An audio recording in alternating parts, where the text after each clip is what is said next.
British soldier. All around the globe you'll find him, from Gibraltar to Hong Kong. Everywhere he stands against the threatening years, staunch symbol of our common will to order.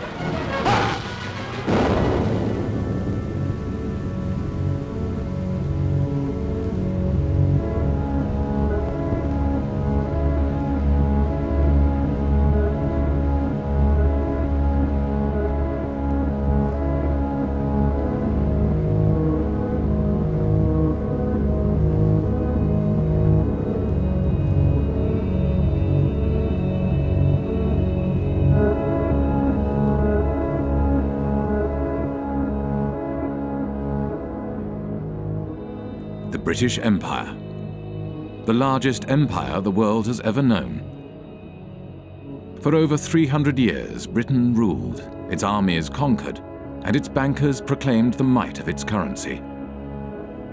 But one day it all began to fall apart.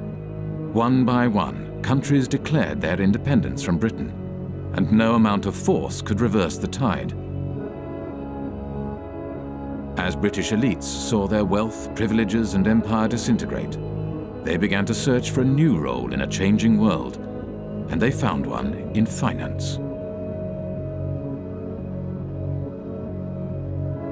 This is a film about how Britain transformed from a colonial power to a modern financial power, and how this transformation has shaped the world we live in.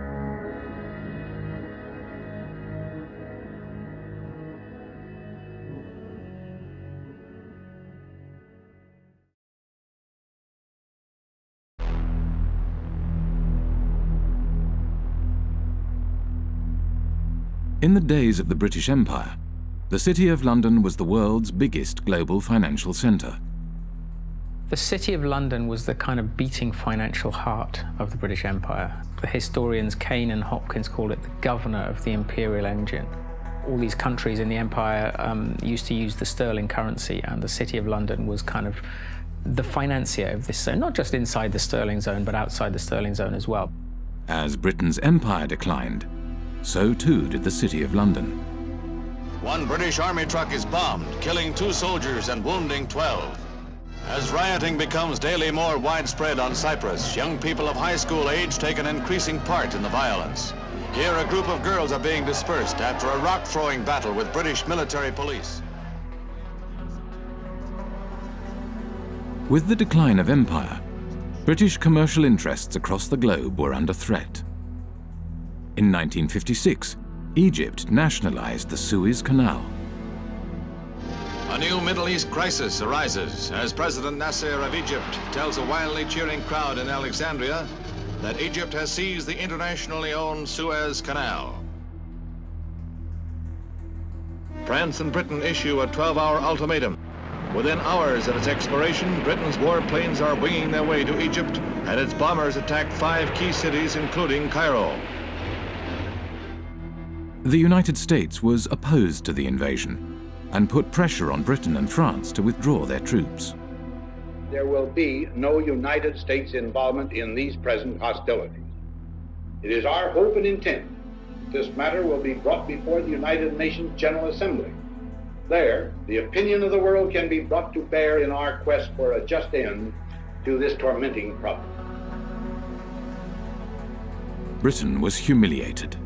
The Suez Crisis signified the end of Britain's role as one of the world's major powers. Following the crisis, there was a run on the sterling, on the UK pound. Some people suspect that the American government was encouraging this run on the UK pound. As financiers withdrew their money from Britain, the value of the pound decreased. To protect the value of the pound, Britain limited the bank's overseas lending. They were not able to invest abroad, and obviously they were unhappy. And we don't know exactly the context, but it's very clear that the banks or their representative made a representation to the Bank of England, which in itself was dominated by representatives from the banking industry. It seems that they have reached an agreement which was never written, that if the banks intermediated between two non-residents in a foreign currency, in that case the dollar, then this particular intermediation, this particular deal will not be considered by the Bank of England under its own jurisdiction. The banks began to create a market for dollars in London, called the London Eurodollar market. To differentiate these euro market activities from their domestic banking activities, banks kept two sets of accounts. The Bank of England, the UK regulator, declared that the London euro market accounts were not in London, they were elsewhere, and therefore it had no responsibility for regulating them. It's about providing a legal space in which you pretend activity is taking place. And the importance of that is that you pretend it's not taking place in the economy where it really is taking place. So you're taking activity from the place where it's regulated and taxed and pretending that it's happening elsewhere. Now, where doesn't really matter, it's just elsewhere. When American banks realized that London offered the ability to avoid US regulations, they moved their international operations to the city.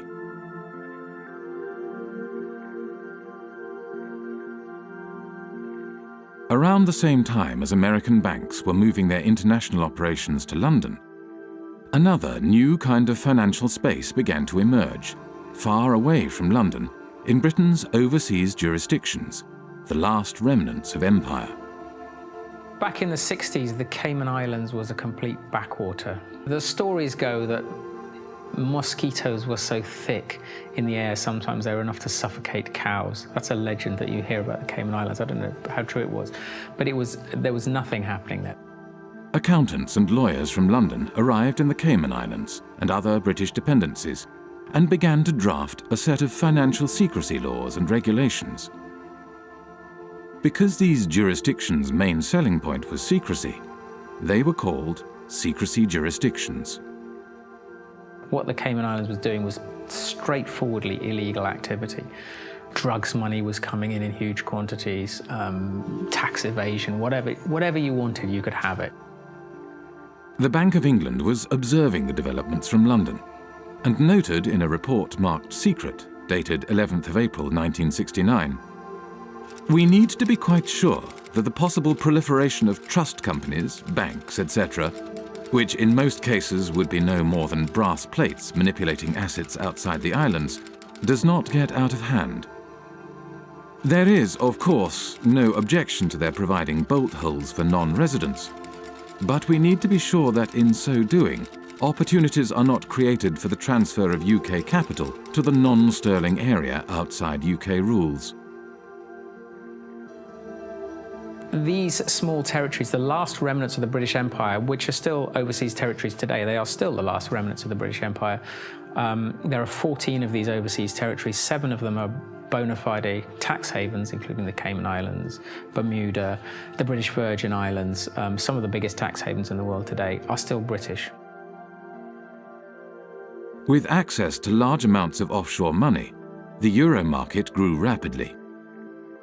By 1980, it had reached $500 billion. By 1988, $4.8 trillion. And by 1997, nearly 90% of all international loans were made through this market. The British Empire had sunk, leaving hardly a trace behind. But the City of London adapted and survived.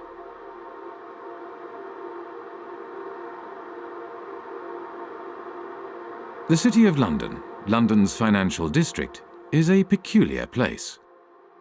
It has been called a city within a city, a state within a state. It is run by an organisation called the City of London Corporation, a private company that performs all the functions of a local council with a private police force and private courts. Those of you who aren't from the UK, some of you even who are, might not be aware just how weird a thing the little City of London is within the big London. The City of London is a separate entity to the wider London, and it has its own head, the Lord Mayor, who's distinct from the Mayor, who runs the rest of London. Every November, the city stages the Lord Mayor's Show, the world's oldest civic procession.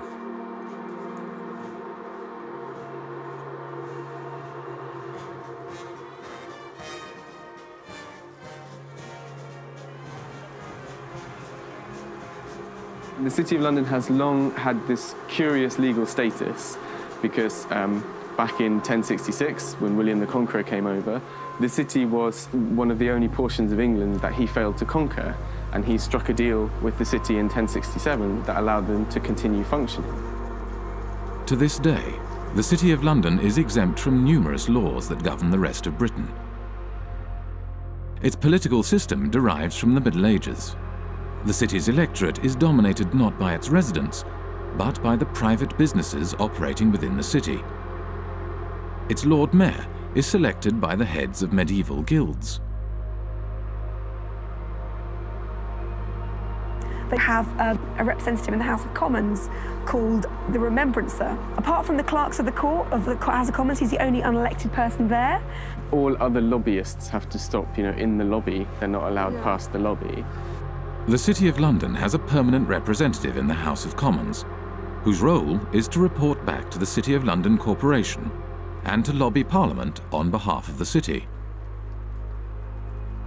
The Corporation of London, clearly, it's a unique and interesting phenomenon that should have attracted many political scientists, political economists, and economists.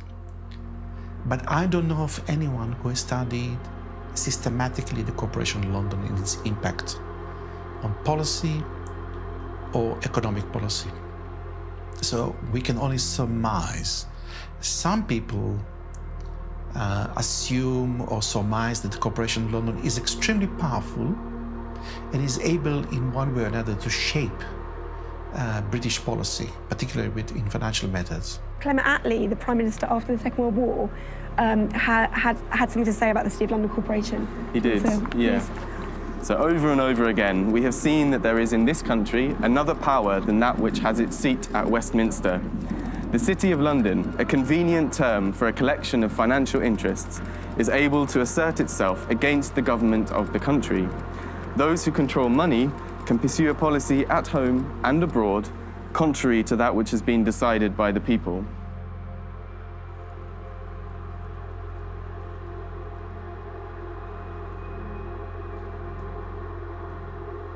At the heart of the City of London stands the Bank of England.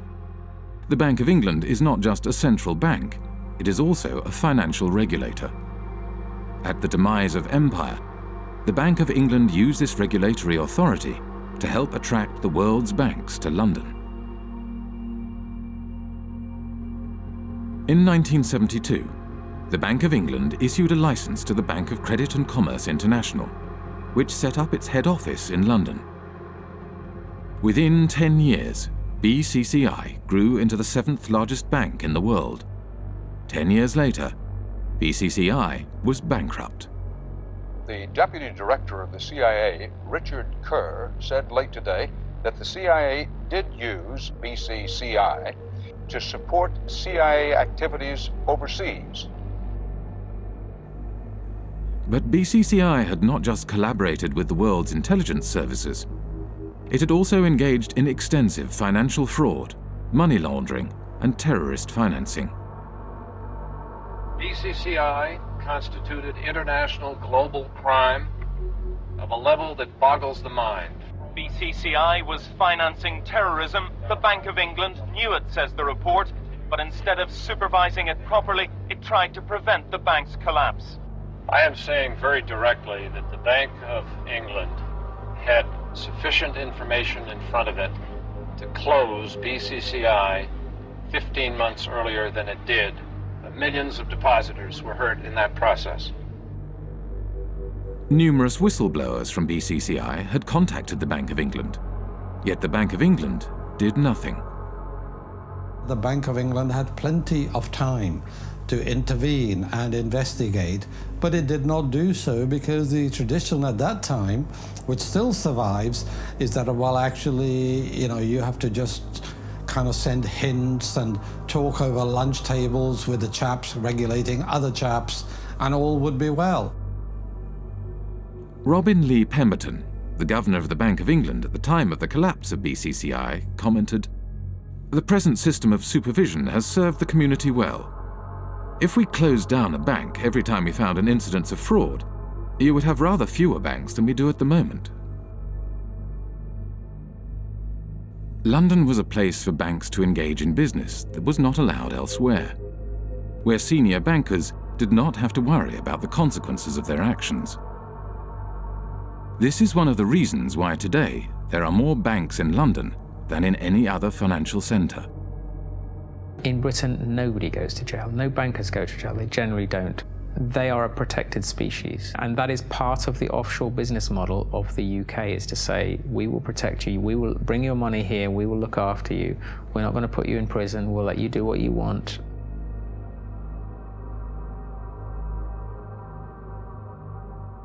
Light touch regulation was one way of attracting business to London. Another was secrecy. From the 1960s onwards, City of London institutions began to establish offshore branches in former outposts of the British Empire. Their aim was to create offshore centres with strong secrecy legislation in order to attract capital from across the globe. Swiss banking secrecy is the most famous, the most well-known. You put your money in a Swiss bank and they promise not to tell anybody, and that's one kind of secrecy. But another kind of secrecy, which is very British, is the trust. And the trust is a very slippery, complicated, and devious mechanism. Trusts emerged, the legend has it, from the time of the Crusades, when the knights would go off and fight in foreign lands, and they would leave their assets in the care of trusted stewards. What trusts do ultimately is they play with the concept of ownership. Ownership is not such a simple thing. So the settlor, the knight in this case, would hand over the assets to someone who these days would be called a trustee. It's often a lawyer. Legally, you are separated from those assets. They're not yours anymore. There's a barrier. You can't be taxed on them. Nobody's going to find anything about your connection to these assets. In Britain's offshore jurisdictions, no qualifications are necessary to be a trustee. Anyone can set up a trust and act as a trustee. There is no registry of trusts. There are no bodies to certify that a trust has been set up. The only persons who know about the creation of this agreement are the trustee and the settlor. There's no obligation to register it. There is no financial reporting obligation of trusts. They're not required to put annual statements onto account anywhere. So actually trusts are, to all intents and purposes, invisible arrangements. Economist John Christensen was an economic advisor to the secrecy jurisdiction of Jersey for 10 years. We're not talking about a few million. We're talking now about trillions. Trillions of dollars of capital, which apparently belong to nobody. For tax purposes and for other purposes, they belong to nobody. Everything, works of arts, gold bullion, racehorses, cars, real estate, not just financial assets, but a whole load of non-financial assets belong to these trusts, sitting there belonging to nobody. Now think that one through, because we are talking about maybe as much as $50 trillion of assets sitting offshore behind these instruments. Well, the Cayman Islands are among several British overseas territories who have signed a new information exchange agreement with Britain and the rest of Europe to tackle tax evasion. The countries are now required to automatically provide details of the ownership of bank accounts and how they're used. Cayman became the first signatory last week. It's important that the Cayman Islands should be recognised as the first overseas territory to sign such an agreement with the United Kingdom. And I think this importantly reflects the constructive approach that the Cayman Islands has taken in delivering our shared objective of rooting out tax evasion. The trust lies at the core of the British secrecy model. They don't use banking secrecy. The Swiss use banking secrecy. The British, of course, are only too willing to kill off banking secrecy because they will then capture a larger market share. That's why the Brits are doing this. Trusts are the basic building block of Anglo-Saxon secrecy, and they form the basis from which complex offshore structures are created. Every secrecy jurisdiction offers a specific set of services, from trusts to shell companies to secret bank accounts and nominee directors. The combination of these services into complex structures, spanning multiple jurisdictions, enables the creation of secrecy structures that are almost impossible to penetrate. An offshore structure will often have a trust kind of sitting at the top of it. The trust will be here managing the assets, kind of controlling the assets. Underneath it, the trust will own some shell companies. Each one might be in a different jurisdiction. So you might have a trust in one jurisdiction whose trustees are somewhere else, whose beneficiaries are somewhere else, which owns offshore companies somewhere else. Each of these companies might then own assets, so that they might own, a bank account, a racehorse, a yacht, a painting, a portfolio of shares, or whatever. There are numerous variations of trusts and offshore secrecy structures. There are offshore lawyers whose work entails the creation of ever more complex and obscure structures. The aim of these structures is to hide the identity of the owners of offshore assets and allow offshore wealth to be recycled back into global markets. But looking on the amount of money being administrated from tax havens, you see that it is a curve going like this. And all the talking we have been doing along with other wonderful people fighting against tax havens has not changed anything, It is the word where you say, go on talking, you're interesting me, and I'm going on doing what I want to do. We know everything today because we have had the Panama Papers, we have seen it, and we are not able to act upon it. And we are not able to act upon it because this system is really protecting the few people that are having benefit from it. And these are in percentage very few people, but they are powerful. And I see in the Panama committee that I'm sitting in, the only thing that could change this is to have a public accessible register of the beneficial ownership of trusts and of all kinds of companies. It is easy. The Panama Papers are a collection of leaks from the offshore law firm Mossack Fonseca. Mossack Fonseca is the fourth largest offshore law firm. The other 9 of the 10 largest offshore law firms are registered in British overseas jurisdictions. When countries complain to Britain about the activities run out of its offshore havens, Britain claims that these places are independent and that there is nothing it can do. I've heard time and time again from officials in Berlin and in Paris and in Washington and in other countries that they've been told by the British government that, yes, they're well aware of what's going on in Jersey and they think it's very unfortunate, but they don't have the powers to intervene. Well, that's a straightforward lie. They do have the powers to intervene. They just choose not to. Britain plays this kind of game of pretending, when it suits them, to pretend that these places are independent. At the end of the day, Britain appoints the governor, appoints lots of senior people in these places. They're responsible for foreign relations and defence, and also they can veto their legislation as well. So Britain has a massive degree of control. Basically, it is controlling these places, allowing them a little bit of political space. During his time as economic advisor to Jersey, John Christensen frequently travelled to London for talks with various British government departments. As economic advisor, I had a lot of contact with different departments. Traditionally, UK governments have tried not to interfere in the domestic affairs of places like Jersey. So it happens in a more subtle sort of way. You kind of go and talk to someone, either at the Home Office or the Treasury, and they'd say, well, we're not actually particularly keen on this piece of legislation. It might be a good idea if you didn't go down that route.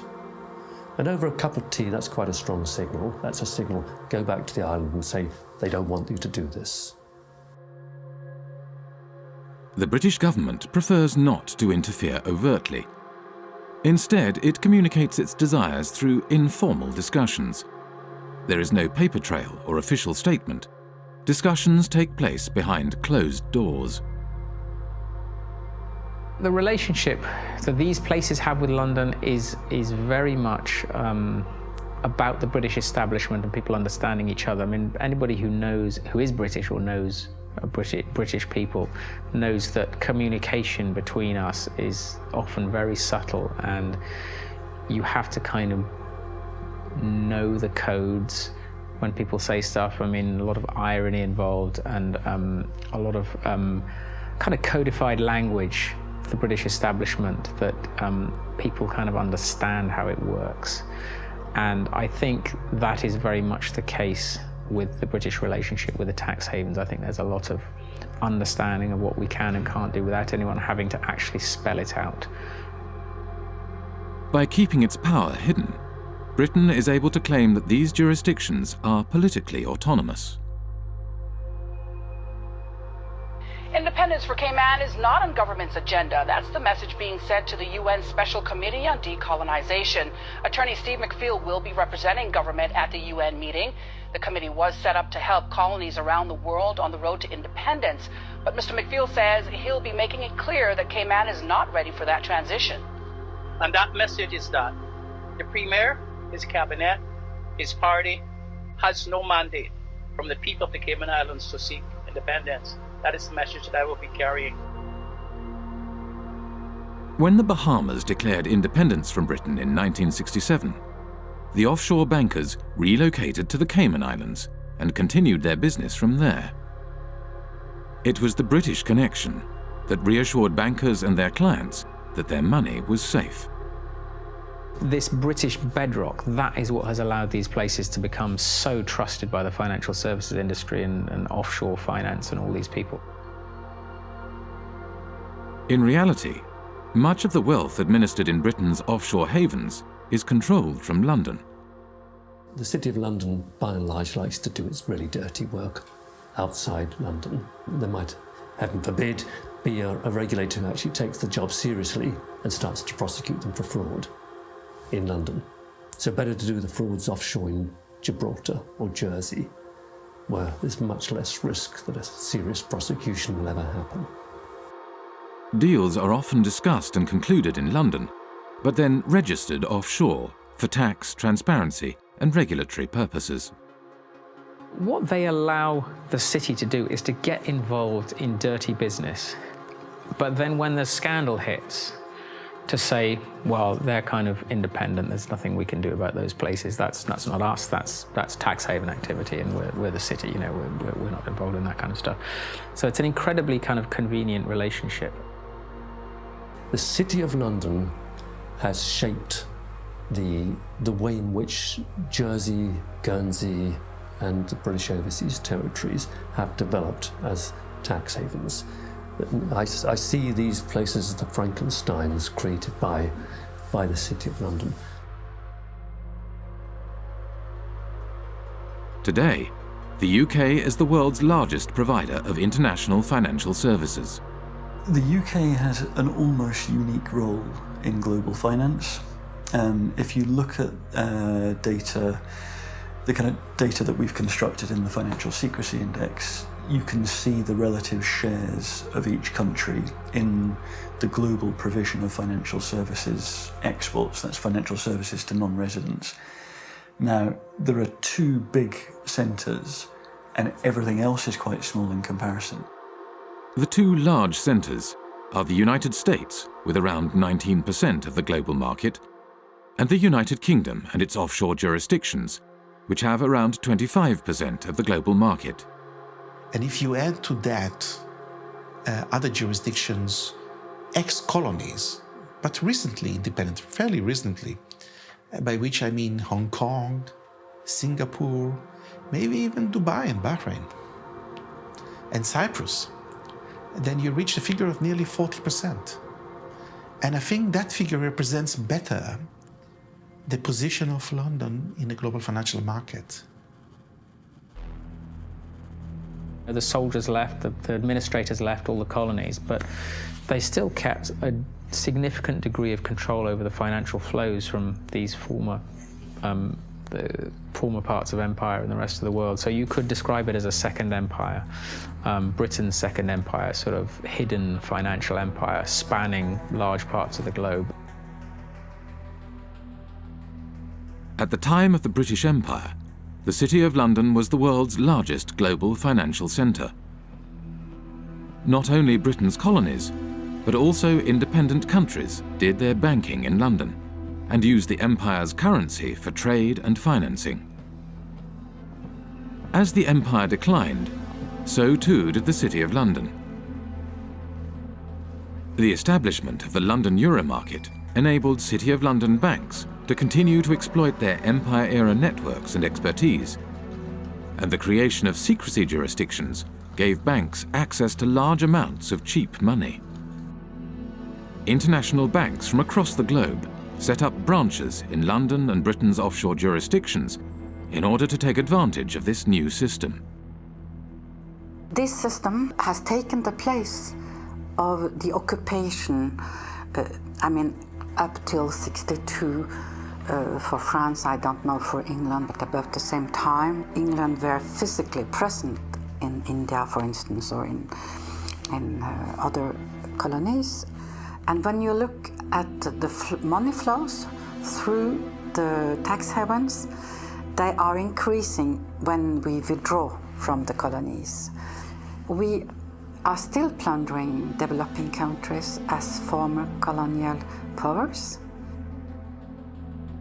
Wealthy individuals, organized crime, and corporations shifted their wealth offshore in exchange for secrecy and no tax. And as countries around the world began to deregulate and open their economies, it became ever easier to do so. Today, as much as half of all global offshore wealth may be hidden in Britain's secrecy jurisdictions. One of the losers is Africa, whose flight capital flows mostly into the modern British spider's web. I think it's no coincidence that Britain's offshore empire emerged more or less at the same time as the collapse of the former empire. We tend to think of Africa as being a huge net debtor to the rest of the world. But that was the extent of their debts at the end of 2008, 177 billion. The debt of sub-Saharan African nations stood at $177 billion in 2008. Yet the wealth these countries' elites had moved offshore between 1970 and 2008 is estimated at $944 billion, over 5 times their foreign debt. $944 billion. Do the maths. Far from being a net debtor, Africa, sub-Saharan Africa, is a net creditor to the rest of the world. As capital moved offshore, African nations borrowed money from international banks at high interest. Over time, these debts became so great that they may never be repaid. Secrecy jurisdictions were starving developing nations of their wealth and their tax revenues. For a long time, a lot of developing countries, including recently Ecuador, have been trying to set up a UN tax body which is of a higher value than what is currently there, which is the UN Tax Committee. And every time this has happened, it has gotten blocked. During the financing for development process in Addis Ababa last year, I think it was the UK and the US that blocked attempts again to set up this World Tax Organization. So why would they not want to have democratic decision-making in global decisions on how tax gets collected across borders? I don't understand this. As long as we have cross-border activity that involves both criminal and legal activity, as long as we're unable to separate the two, this is going to continue to be a problem.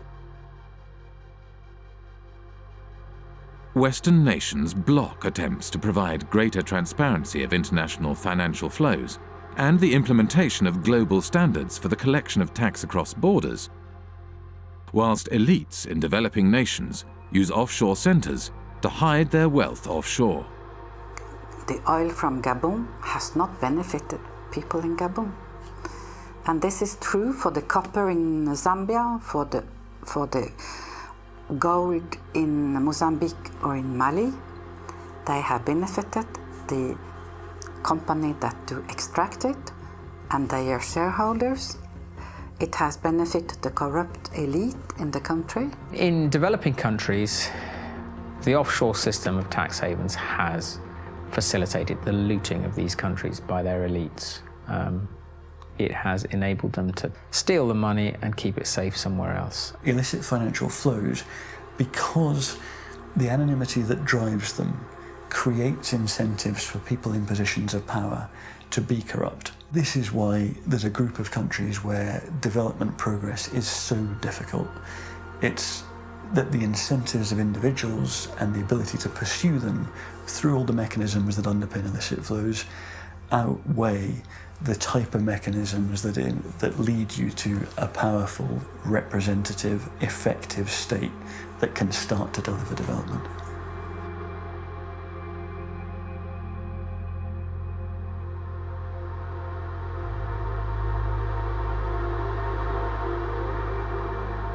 Worldwide, developing countries lose over $1 trillion every year in capital flight and tax evasion. Most of this wealth flows into large Western nations like the United States and Britain and enables their currencies to stay strong, whilst developing nations' currencies remain weak. But illicit flows into Western nations also had another unexpected side effect. The economies of the United States and Britain began to financialize. The origins of this financialization, or deindustrialization, go back to the 1960s. Anti-war demonstrators protest U.S. involvement in the Vietnam War in mass marches, rallies, and demonstrations. President Johnson, meanwhile, let it be known that the FBI is closely watching all anti-war activity. In the 1960s, U.S. economist Michael Hudson was working at Chase Manhattan Bank on Wall Street as Chase's balance of payments economist. During the 1960s, the United States balance of payments deficit was entirely a result of foreign military expenditures. Dollars were flowing out of the United States as a result of the cost of the Vietnam War. The United States attempted to prevent the dollars flowing to Vietnam from being deposited in foreign banks. The government asked Chase to set up a branch in Saigon during the Vietnam War. And as you can imagine, it didn't have windows. It was sort of a fortress. It lost money, but the government went to Chase because it said, if you don't get this money that's being thrown off by the military in Vietnam, then it's going to go into French banks. It'll get to General de Gaulle, and you know what he's going to do every month. He's going to cash it in for gold. That's what the United States was trying to stop. The US was not successful in stopping the outflow of money, so it began to hatch a different plan.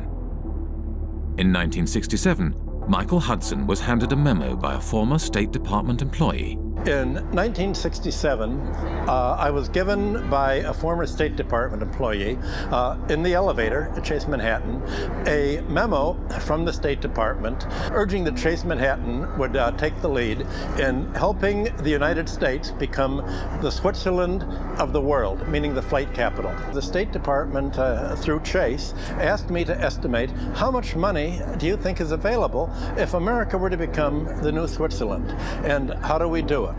The plan was to organize offshore banking centers in the Caribbean and elsewhere, and the hot money wouldn't come directly into Chase because that wouldn't be nice and very legal. What happened was that the Latin American criminals, other criminals, drug dealers, all sorts of organized crime, would put their money in the offshore Caribbean banks, and these offshore banks would then deposit the inflow in the head office. By moving offshore dollars back into the United States, the US was able to stop the outflow of dollars and support the value of its currency. Every country looks to its foreign exchange rate. And the foreign exchange rate is not only imports and exports, it's capital movements. And if you look at the International Monetary Fund's monthly international financial statistics, you have sort of a steady balance of trade, a steady immigrants' remittances. What goes up and down are called errors and omissions. What the United Nations and the IMF call errors and omissions are flight capital. It's the reason that it's omitted is they don't like to really look at this. In the 1930s, Roy Ovid Hall, economist for the U.S. Commerce Department, wanted to include criminal movements in the balance of payment statistics. And Congress got very upset. I was told in Washington, the argument was, we're a Christian country. We don't want to report crime. It's just, don't look at it. And they forbid him to include criminal money in the balance of payments. I guess now you call it errors and omissions. You don't call it criminal inflow and outflow. In the 1960s and 70s, Britain was faced with a similar dilemma as the United States. Money was flowing out, and this decreased the value of the pound. Britain realized that it, too, could support the value of its currency by opening its domestic markets to the trillions of dollars passing through its offshore havens. But just as in the United States, this had an unexpected side effect. The British banks today, just as in the 19th century, don't put their money into British manufacturing. They put their money into real estate speculation, into financial speculation, foreign currency trade. So the financialization of London has helped deindustrialize the country because it's enabled sterling to be supported by this huge inflow of hot money, this inflow of drug dealing money and criminal money and tax evasion money all over the world that is going to London instead of going to Switzerland, Liechtenstein, or the Caribbean.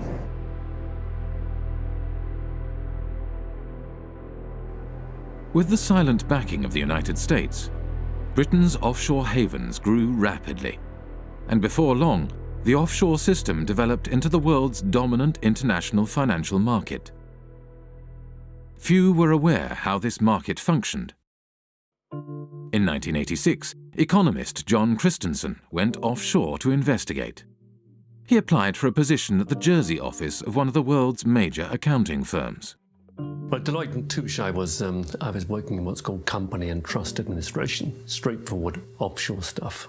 I went offshore specifically to work in that area because that's where you're dealing with the offshore companies, the shell companies, the offshore trusts, and you're administering them. That way I could see from working inside a big global accounting firm exactly what the clients were doing. I had complete access to all the client files. And over the course of my period of working with Deloitte & Touche, I investigated over 100 of their clients offshore, and this is what I found. There were some insider traders, some market rigging, some avoiding disclosure of conflicts of interest, illicit arms trading, illicit political campaign donations, contract kickbacks, bribery, fraudulent invoicing, trade mispricing, and, at the bottom, tax evasion. Okay? This is what the clients were doing. On the basis of a sample of the clients that I looked at, not a single client was involved in what I would regard as genuinely legitimate activity. They were all involved in some kind of tax dodging or worse. I met with Carl Levin. He used to be an American senator, and he made a lot of inquiries into private banking, asking questions to the bankers. What do you think the percentage is among your clients that are using these companies for legitimate purposes? And the answer was, I believe that 99.9% of my clients are using these companies for illicit purposes. This is a reality. This is American bankers telling what they are doing. And it's exactly the same thing with UK bankers helping their clients to have accounts in Panama or in Bermuda or in Cayman Islands. Secrecy jurisdictions are heavily used for fraudulent and grey area financial activities, areas where secrecy is not just desirable, but a necessity. Legitimate financial activity has no need for the secrecy offshore havens provide, nor a desire to pay the high fees offshore banks and law firms charge. Today, close to half of the world's secrecy jurisdictions are British dependencies. In public, these jurisdictions claim they are transparent and their financial services sectors are engaged in legitimate financial activities. Our economy is not based on secrecy. It's based on transparency. It's based on a sound regulatory environment. It's based on good governance and good government with a British government legal system. That's what our financial institutions are based on. Well, tonight we have a response from the head of Cayman Finance after a group of U.S.-based anti-tax evasion activists announced plans to travel to Cayman to draw attention to what they feel is corporate tax evasion. Finance Chairman Mr. Richard Cole says he's encouraging the group to visit and says our financial sector has nothing to hide. I would say if anybody wants to come to Cayman to find out what's coming, you know, what we do here, come on down. We have no secrets here. When I went to the Cayman Islands back in 2008, I think it was, I called the government spokesman and he said, okay, we have had an order from on high that nobody is allowed to speak to you. You are off limits. In 2011, journalist Nicholas Shaxson released Treasure Islands, a groundbreaking book about the offshore system. The author of a series of international media reports says he would welcome a debate with Cayman Finance Chair Tony Travers. Mr. Travers recently called Nicholas Shaxson an imbecile with the understanding of an 11-year-old. There are always going to be the politics of envy. Now, the politics of envy are exacerbated by imbeciles who don't actually understand what's going on in the Cayman Islands. I don't know what he's talking about. And furthermore, he doesn't know what he's talking about. The Cayman Islands is the 5th largest financial centre in the world. It hosts 80,000 registered companies, over 3/4 of the world's hedge funds, and $1.9 trillion in deposits. It has a population of 60,000, roughly equivalent to New York's homeless population. A strange mixture of characters populate the offshore world. British ex-public schoolboys, members of the world's intelligence services, global criminals, assorted lords and ladies, and bankers galore. With so much at stake for so many wealthy and powerful individuals, it may come as no surprise that Britain's offshore havens have developed their own curious mechanisms to prevent information from leaking out. For many people who work offshore and who don't like what they're doing, it's very hard indeed to dissent, because they will be attacked personally with a degree of viciousness which is quite extraordinary. Most of the time the instruments of suppression are relatively sophisticated. You won't get promotion by doing this, or your family won't like it. It's not generally, let's slam them in prison. That's far too crude. We are talking about very substantially, the establishment, the British establishment in these cases. The mechanisms are very, very subtle. Sort of ostracism is one way of doing it. These peculiar mechanisms for, if someone tries to blow the whistle, you find all sorts of methods that aren't the just fire them. You give them far too much work to do. You steer them in a different direction. One person who is intimately familiar with how suppression works offshore is former Jersey Senator and Health Minister Stuart Sivray. In 2009, he leaked a report on a rogue nurse suspected of killing patients at Jersey's hospital. It all came to a head during a state's debate on Tuesday the 10th of March. Senator Stuart Sivray brought the sitting to a standstill, claiming Senator Jimmy Pershard had sworn at him and told him to go and top himself. Senator Pershard denied the claim, saying, "I absolutely refute that." But less than a week later, he was forced to admit he'd lied. Senator Pershard has now admitted that on another occasion he did tell Senator Stuart Sivray to go and do everyone a favour and slit his wrists. I was arrested at my house one morning by 6 plainclothes police officers. There were another 2 specialist data search police officers on hand, and also another 2 police officers in full body armour of one of those battering rams they kind of use in drugs raids. So 10 police officers descended on me without a search warrant. The property was turned over from top to bottom. All of the computers were seized and searched. All kinds of private constituency data was stolen by the police. Shortly after we began filming, a police officer exited the police station. As he hurried past, he grinned at the camera. The officer was on his way to test the sirens on his motorbike, which he did at intervals throughout much of the remainder of the interview. When it came to prosecuting me, Stuart Sivray was prosecuted under the data protection law. Now, when the authorities were prosecuting me, I claimed that this was a legitimate public interest disclosure defence, and I, with an expert witness, was able to produce a set of reports that effectively destroyed the prosecution case.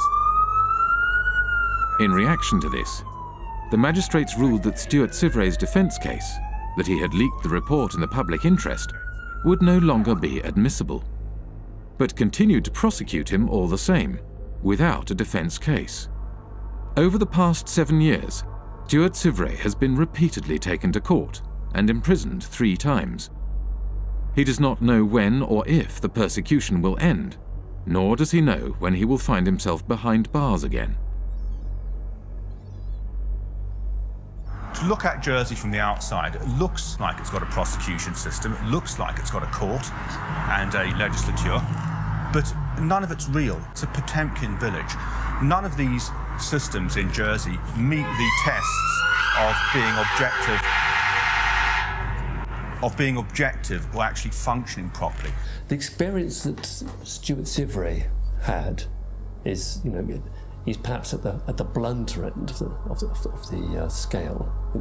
He was simply suppressed and taken to court on trumped-up charges. So let's carry on pretending to do the interview. They might get bored.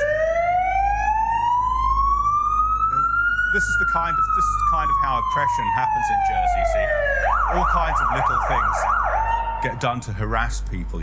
Even they don't often go to the kind of extremes that they did against me in terms of actually arresting me and putting me in prison. But the authorities use all kinds of other lesser little methods to interfere with people, kind of sabotage things. Obstruct people, make life difficult for people. If you annoy the establishment in Jersey, you won't get a job here. Your children won't get decent jobs. That's kind of how it works. I went to Jersey in March 2009 with Nick Shaxson. About 24 hours after we arrived in Jersey, we were there for several days. Nick said, have you noticed that we're being followed? Ever since we arrived at the airport, we've been followed. He said, don't look now, but we're being followed now. Turns out he was quite correct. We were being followed. And I found that very disturbing indeed.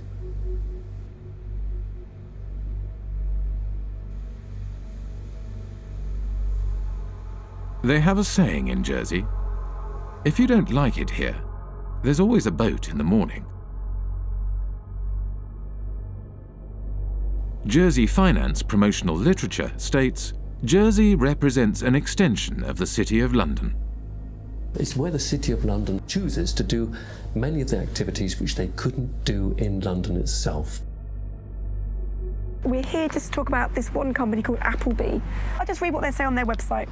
Members of the firm, Appleby, have gone on not only to political office, but also in a number of centres, Bermuda, Jersey, the Isle of Man and the Cayman Islands, to senior judicial office. So essentially, they're boasting of the fact that their staff and their partners have a real interchange between the people that are in power in these offshore financial centres. The same lawyers and accountants who set up and administer offshore trusts also occupy senior political positions. In Britain's offshore world, Most politicians are in business. They lobby for business and promote business interests. They draft, refine, and pass legislation. Politicians sit on the boards of the companies they are supposed to regulate. There is no place for dirty money in Britain. Indeed, there should be no place for dirty money anywhere. The challenge I'm laying down for every country today is to root out the rot of corruption, to ensure transparency over what your own companies are doing, require transparency for foreign companies in your country too, and work with us to spread this approach to transparency around the world. In public, British politicians claim they are cracking down on secrecy jurisdictions and corruption. But in practice, they do the opposite. And when I talk to politicians in Brussels, they say that they've had more lobbyists from London, and including politicians, come to them to protect the City of London's interests than they've had from every other European member state combined, which gives you some idea of the extent to which British politicians see themselves as essentially lobbyists for the City of London. We begin with our big story. Cayman's efforts to ensure transparency in its financial services sector is being recognised by the international community. Earlier this week, the UK's Prime Minister David Cameron told Parliament that the tax haven label placed on its crown dependencies and overseas territories is unfair. Many British politicians have personal and business ties with the City of London and British secrecy jurisdictions. Former British Prime Minister David Cameron's father, Ian Cameron, was an expert in offshore funds and was involved in offshore trusts from the 1980s onwards. At this courthouse behind me here in St Helier, we found this. It's a document called a grant of probate, and it's attached to the English will of none other than Ian Cameron, David Cameron's father. Say hello to Mum and Dad. Hi, Bar, how are you? Good to see you. Ian Cameron was certainly a wealthy man.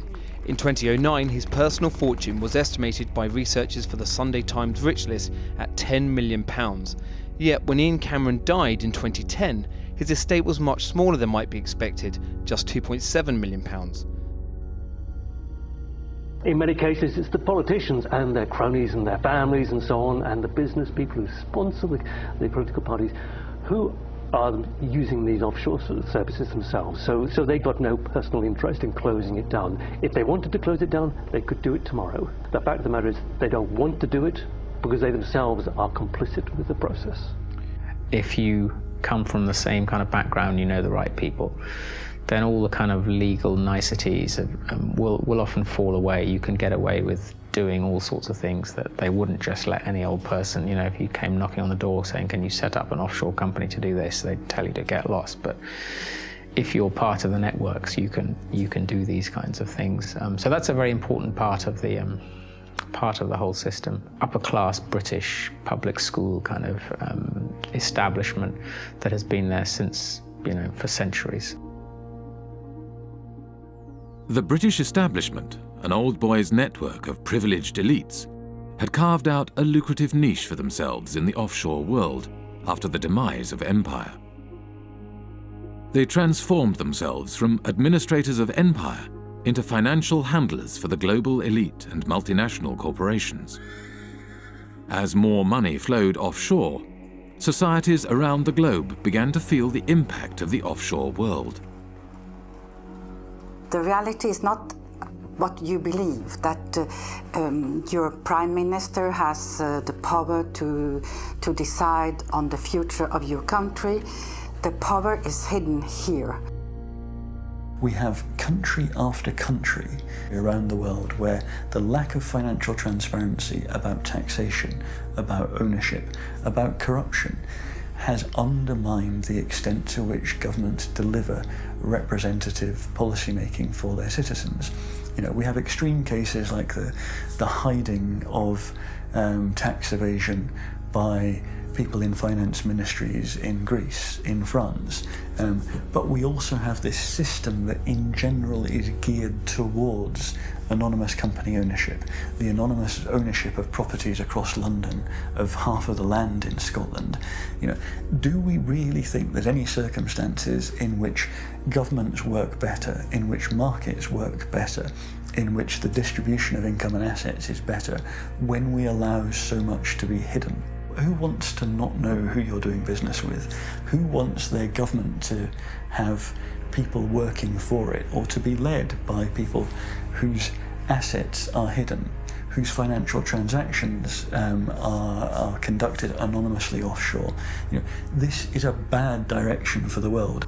We need the citizens to understand what is happening, that they are the ones who is carrying the burden, and that some individuals having the power are exonerating themselves. Ordinary people are paying taxes, rich people are not.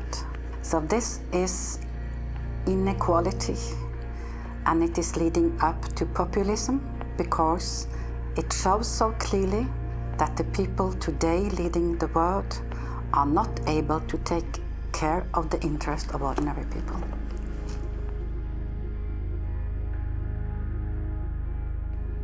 Back in the 60s and 70s, you know, tax evasion or pushing back against taxation, it was kind of seen as anti-establishment. So, you know, the Rolling Stones and Phil Collins, all these people kind of going offshore, going away.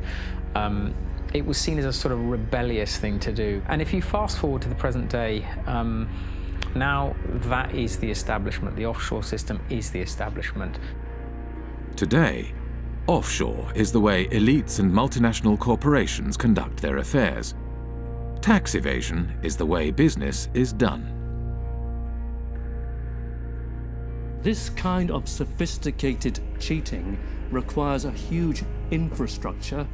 We like to talk about the pinstripe infrastructure of highly educated people who think it is their right to help others to cheat societies.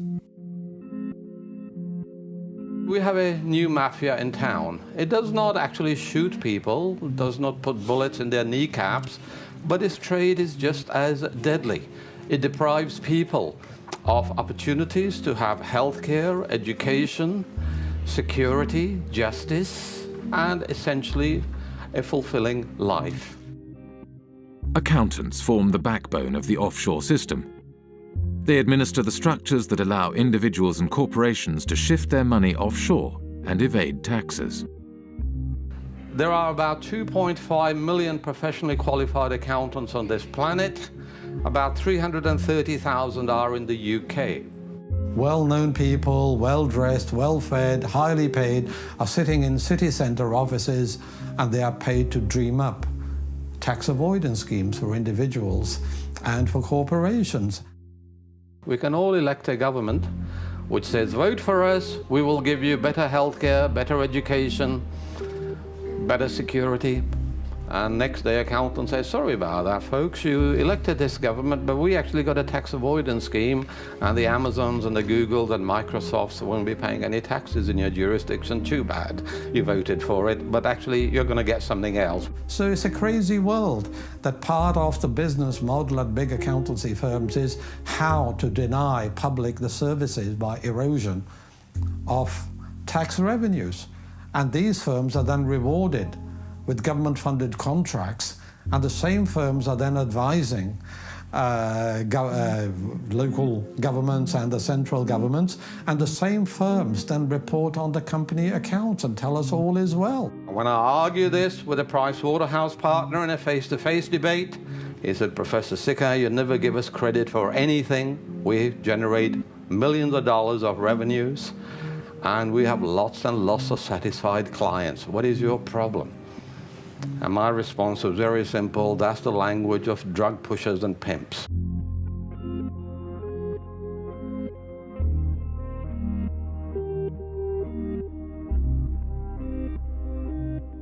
In Britain, a new breed of civil servant was rising to the top. One such civil servant was Dave Hartnett, who rose to the top of HMRC, the UK tax authority. Dave Hartnett had a new way of collecting tax. Deals would be negotiated on an individual basis, behind closed doors. In the case of the largest clients, Dave Hartnett frequently led the negotiations himself. British Telecom was one of the first companies through the programme and received a refund of over £1 billion. BT's chief executive, Ben Verweyen, wrote, "Earnings per share up 14%, and nice to know that we have a £1 billion credit from the taxman." Dave Hartnett claimed this approach was more efficient. Litigation in the courts is really phenomenally expensive in this day and age all over the world, and I think is to be avoided where possible. And the art is to persuade people to pay by strength of argument and the like.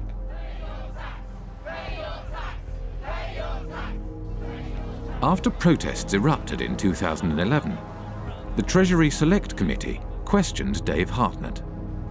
Dave Hartnett claimed he could not give any information due to taxpayer confidentiality.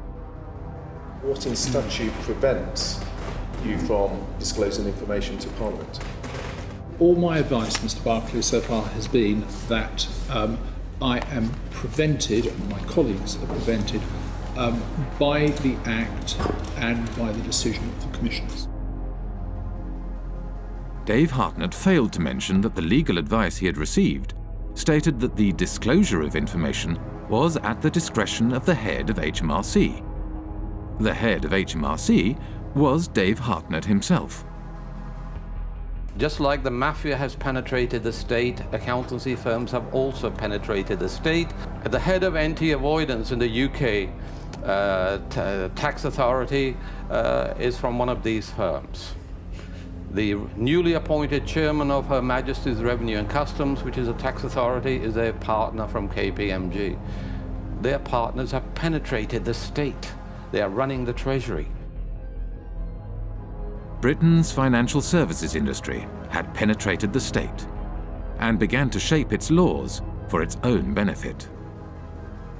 The degree of political capture by the City of London, by the big banks and the big law firms, is so enormous that the politicians have effectively become their spokespersons.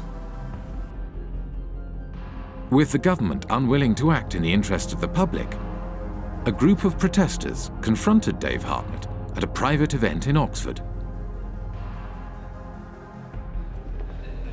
Hi everybody, I'm sorry to interrupt. I'm just going to take a few moments of your time. Here tonight to present Dave with an award.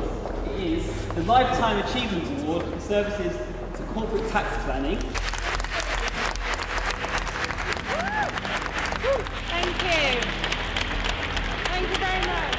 Dave's been a great friend to the industry, a great friend to many of us over the years, and really we just can't thank him enough for what he's done. Obviously us at Vodafone, it saved us billions off our tax bill, and our friends at Goldman Sachs as well, we've also saved us millions as well. 25 million or so. These people are trespassers and intruders. And I know you've had problems with this is an unlawful conspiracy to trespass. And you will go, sir. You will depart immediately before we set the dogs on you.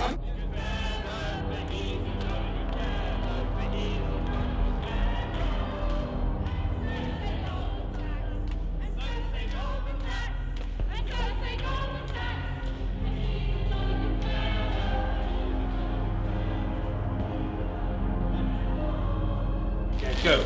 You're trespassing. Okay. Sorry. You are trespassing, scum. Go.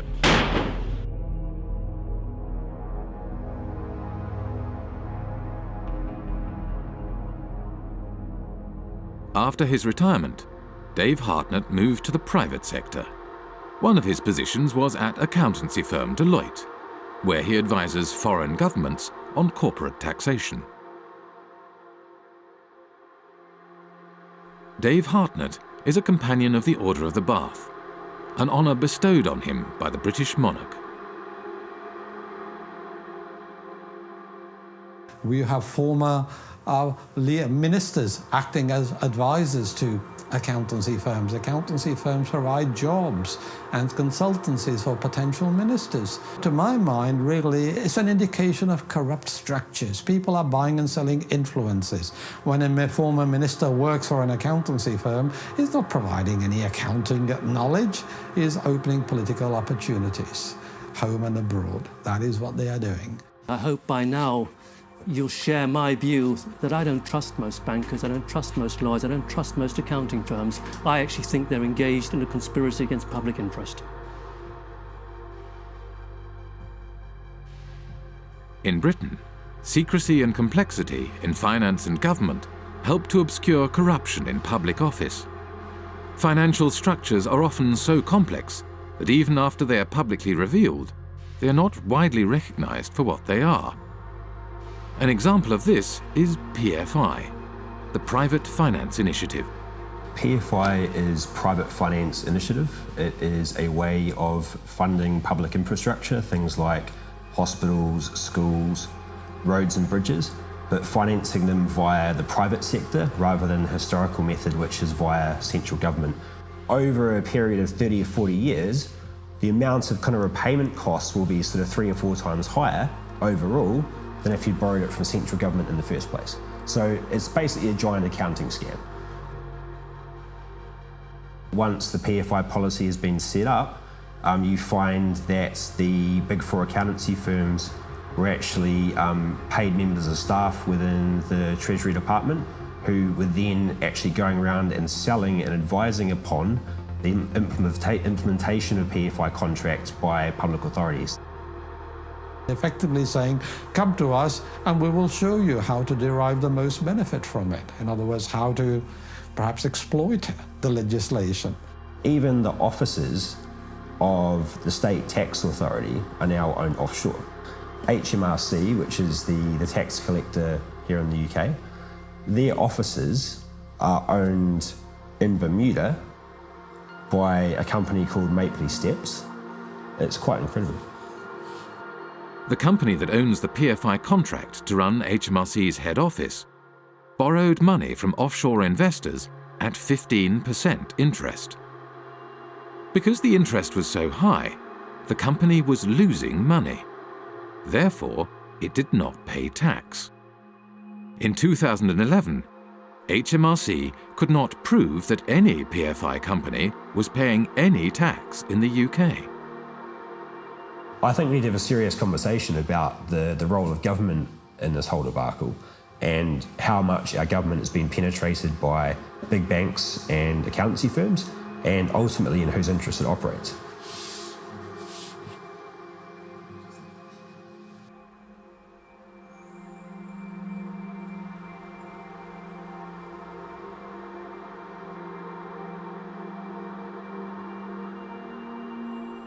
The reason we were protesting outside the Africa PPP conference is that we wanted to make sure that citizens back in Africa should hear about the fact that such policies have been a complete failure here in the UK.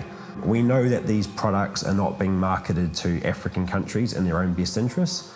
Their only motivation is to spread the reach of financial services into new markets. It's all being promoted in the interest of the City of London. What you're seeing is basically a second form of colonialisation. You've had initially occupation, resource extraction, and through that process, countries like Britain, which have had a large offshore empire, have developed significant networks, and now those networks are being used to promote and exploit financial services.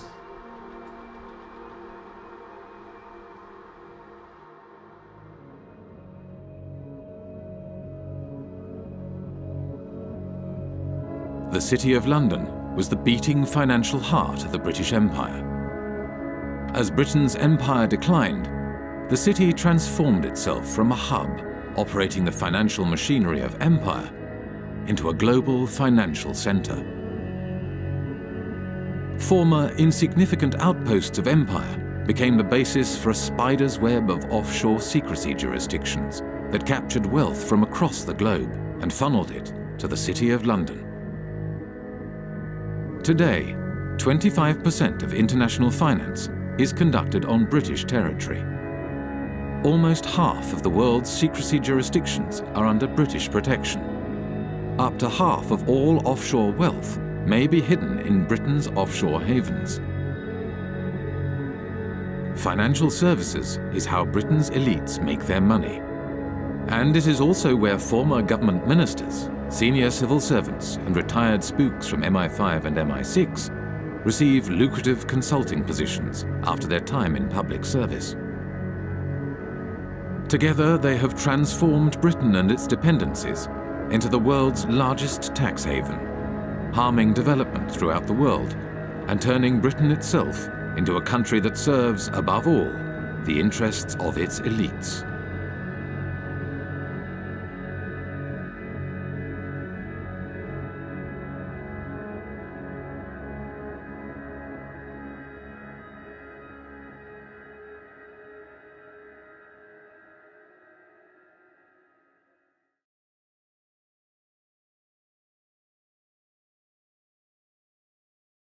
Thank you.